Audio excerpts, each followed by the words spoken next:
Assalamualaikum warahmatullahi wabarakatuh. Kembali berjumpa dengan saya Hers Bono Arif dari Forum News Network. Anda ingin mati dan kemudian dijamin masuk surga? Ikuti cara Presiden Jokowi, yakni membangun ibu kota atau memindahkan ibu kota dari Jakarta ke Kalimantan Timur. Jaminan bahwa Presiden Jokowi ini dipastikan masuk surga itu disampaikan oleh Gubernur Kalimantan Timur Isran Nur dalam sebuah ceramah umum atau kuliah umum di Universitas Indonesia. Soal inilah sekarang yang kemudian menimbulkan kehebohan. Karena bagaimanapun juga bahwa tidak ada satu orang pun di dunia ini, bahkan termasuk mereka para ulama-ulama besar, bisa menjamin bahwa seseorang itu ketika meninggal dunia masuk surga. Barangkali itu hanya Nabi dan para sahabat-sahabatnya. Ada seorang 10 sahabat dijamin masuk surga. Tapi kan Presiden Jokowi bukan sahabat Nabi dan Isran Nur juga bukan orang yang layak membuat fatwa. Sejak presiden pertama, presiden kedua, presiden ketiga, semuanya ingin memindahkan ibu kota negara. Makanya saya sampaikan kepada Bapak Jokowi, Presiden, Pak Jokowi, Mas Jokowi, Bapak Presiden, Bapak itu pasti masuk surga. Kenapa Pak Isran? Tidak usah lagi Bapak itu beramal ibadah. Apalagi itu Pak Isran. Karena Bapak telah mewujudkan cita-cita 2 kepala negara untuk memindahkan Pak Soekarno dan Pak Soeharto. Dan orangnya sudah mati. Satu yang belum mati, Pak SBY. Pak SBY juga ingin memindahkan, tapi belum mati. Artinya Bapak mewujudkan cita-cita itu. Lalu dia menyampaikan, Pak Isran, ini pemindahan ibu kota ini bukan ujuk-ujuk, tapi melalui kajian-kajian yang tadi, yang kajian-kajian seperti dikaji oleh SIL. Ada kajian strategik. Sudah lama, sejak akhir tahun kedua masa pemerintahan Pak Jokowi, tahun 2016. Nah, jadi Bapak tidak usah khawatir, Bapak pasti masuk surga. Nah, jadi senang juga nih orang, Pak SBY-nya, Pak Jokowi-nya bahagia. Masuk akal dari dia. Nah, kemudian Bapak tidak usah pikir juga, karena kalau Bapak bisa memindahkan ibu kota ini, artinya Bapak akan dikenang oleh anak bangsa ini sampai kapanpun. Sebagai sebuah wujud karya besar kepala negara. Mengetahui bahwa pernyataan dari bosnya, Gubernur Kalimantan Timur, itu menuai kehebohan, Humas Pemprov Kalimantan Timur segera meluruskan. Yang dimaksud oleh Gubernur, begitu kata Humas Pemprov Kalimantan Timur itu, dengan Pak Jokowi memindahkan ibu kota ke Kalimantan Timur, kemudian jutaan masyarakat di Kalimantan Timur sangat berbahagia, sangat senang, dan kemudian mendoakan Pak Jokowi masuk surga. Jadi kalau didoakan oleh jutaan orang, insya Allah masuk surga. Itu yang disampaikan oleh Humas Pemprov Kalimantan Timur. Soal pemindahan ibu kota itu memang saat ini kan mengundang kontroversi. Pemerintah kelihatannya sangat serius. Sudah dimasukkan dalam prolegnas atau program registrasi prioritas tahun 2021. Artinya akan segera terbit payung hukum berupa undang-undang untuk pembangunan ibu kota yang baru di Provinsi Kalimantan Timur. Seperti dikatakan oleh Menteri Bappenas juga, ibu kota itu akan segera dibangun dengan ditandai pembangunan Istana Presiden. Ini sebagai landmark dari ibu kota baru.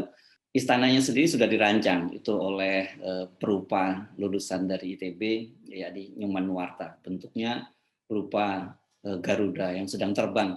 Tapi soal ini kemudian diprotes oleh banyak kalangan. Sebab bangunan itu dianggap tidak sesuai dengan lingkungan dan tidak mengantisipasi perubahan-perubahan masa depan. Jadi katanya desain istana yang dibangun oleh Nyoman Nuarta tadi lihat hanya mementingkan aspek estetisnya saja, tetapi tidak memperhatikan persoalan-persoalan lingkungan, kemudian soal adaptasi terhadap teknologi, dan beberapa hal lain yang menjadi concern dari masyarakat kita, tidak hanya sekedar estetis, tapi banyak hal lain yang mesti diperhatikan, dan yang paling penting itu adaptif dengan perubahan zaman.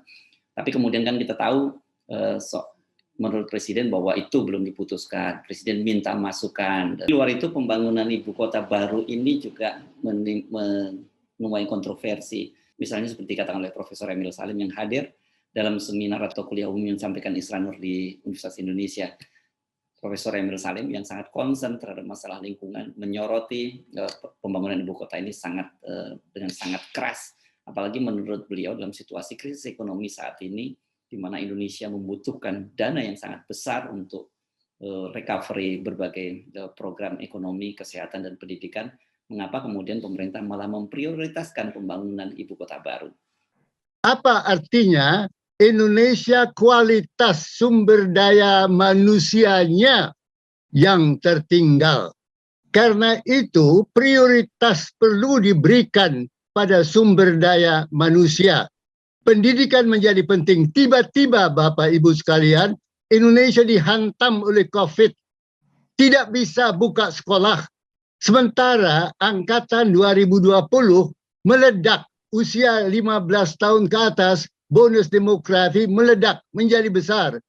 Penduduk anak muda besar, permintaan untuk sekolah besar, tapi tidak bisa bersekolah 2020, 2021, dan sebagainya. Dan menurut para ahli-ahli yang mengikuti perkembangan COVID, maka COVID di Indonesia ini baru vaksinasinya bisa selesai 2023. Maka dalam keadaan demikian itu kita mengalami ketertinggalan dalam ilmu. Maka prioritas harus diberikan pada sarana listrik, sarana telekom, sarana yang meningkatkan kesehatannya.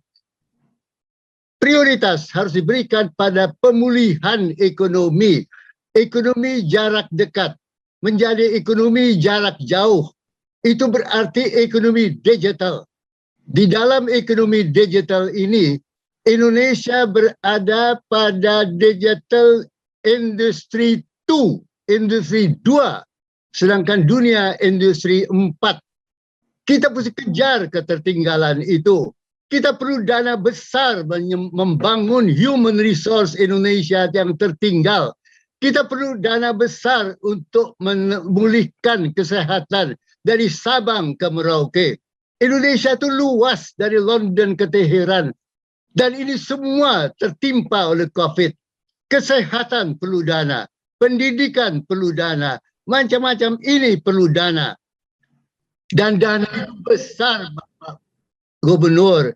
Maka pertanyaan saya, apakah sudah prioritasnya membangun ibu kota negara baru yang juga memakan dana 466 triliun yang akan terus meminta dana di tahun 2022, 2023, 2024 sampai 2045. Bagaimana dana untuk pendidikan, dana kesehatan, dana pemulihan ekonomi? Jadi permasalahan yang sebetulnya saya ajukan tidak tertuju pada Bapak Gubernur.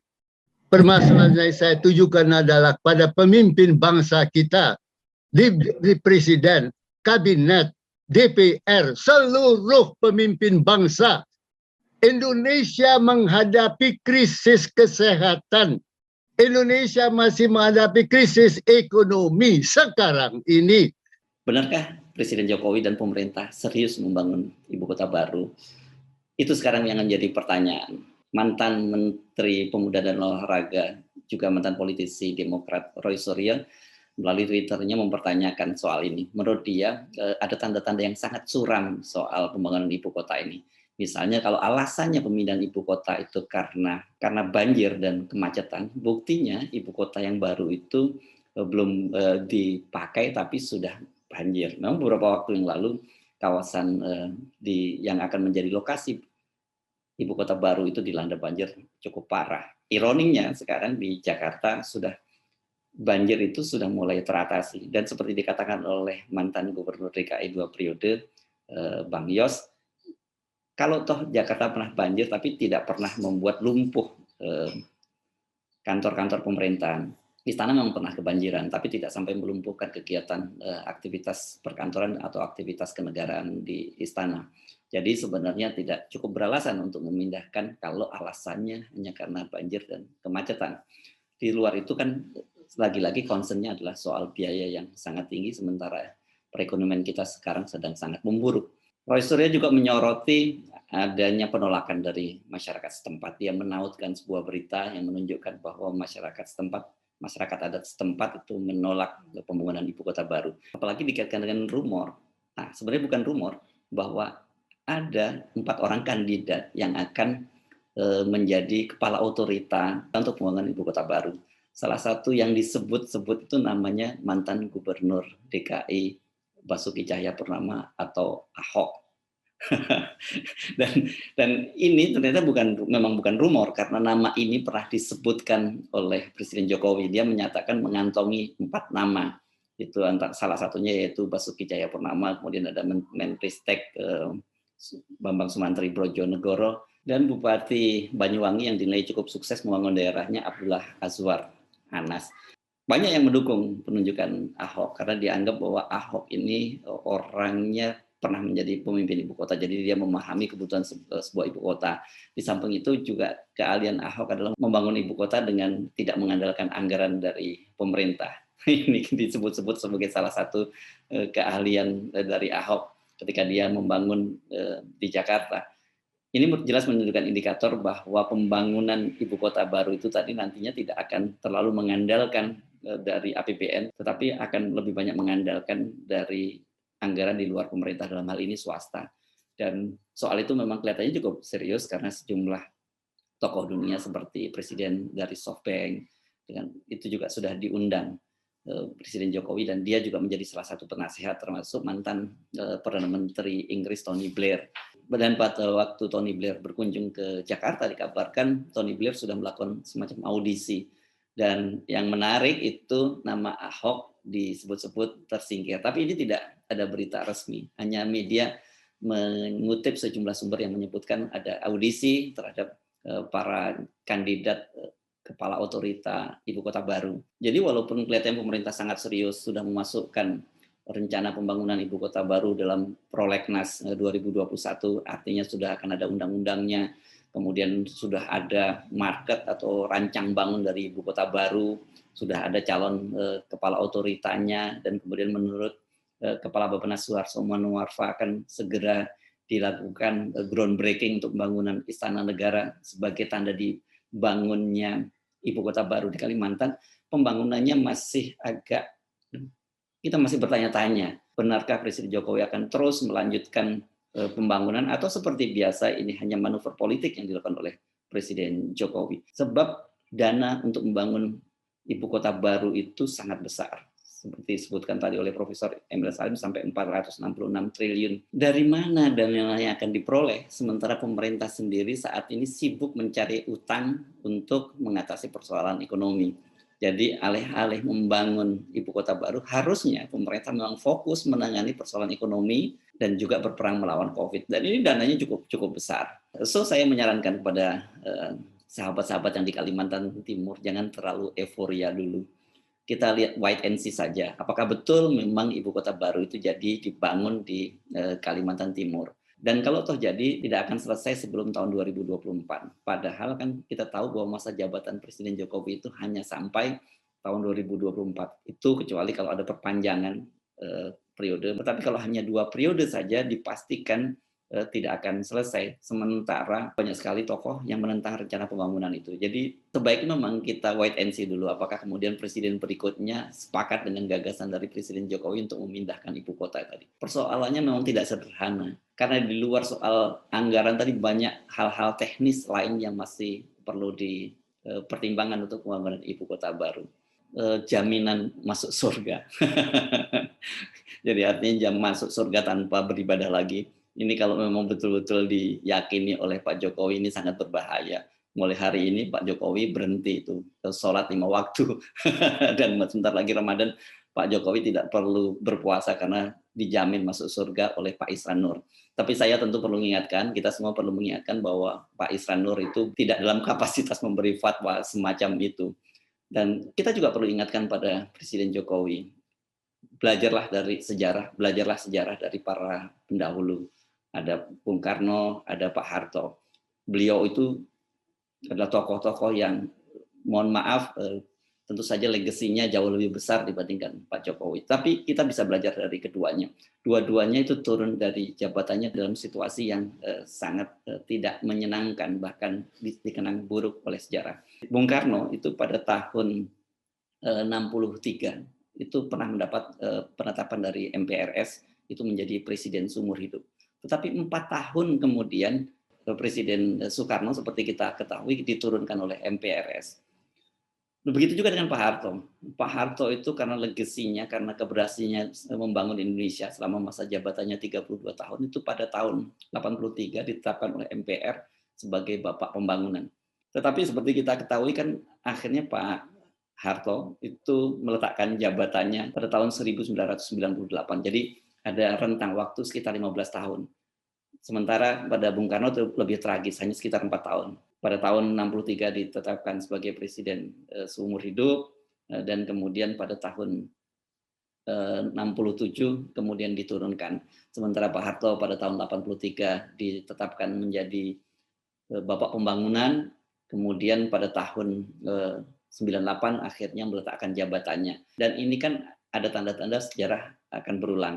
Ada wacana ingin menjadikan Presiden Jokowi 3 periode dan disebut-sebut akan dipasangkan dengan Pak Prabowo. Kemudian sekarang muncul seorang gubernur dari Kalimantan Timur yang menjamin Pak Jokowi masuk surga. Jadi nggak perlu beribadah lagi. Kita tidak tahu muncul apa lagi, muncul kengacoan apa lagi yang akan disampaikan pada Pak Jokowi. Saya pribadi cuma ingin mengingatkan Pak Jokowi, belajarlah dari sejarah, jangan terlena dengan orang-orang yang terkesan mencari muka, tapi sebenarnya ada motif politik di balik itu. Saya Hersun Arif, sampai jumpa. Assalamualaikum warahmatullahi wabarakatuh.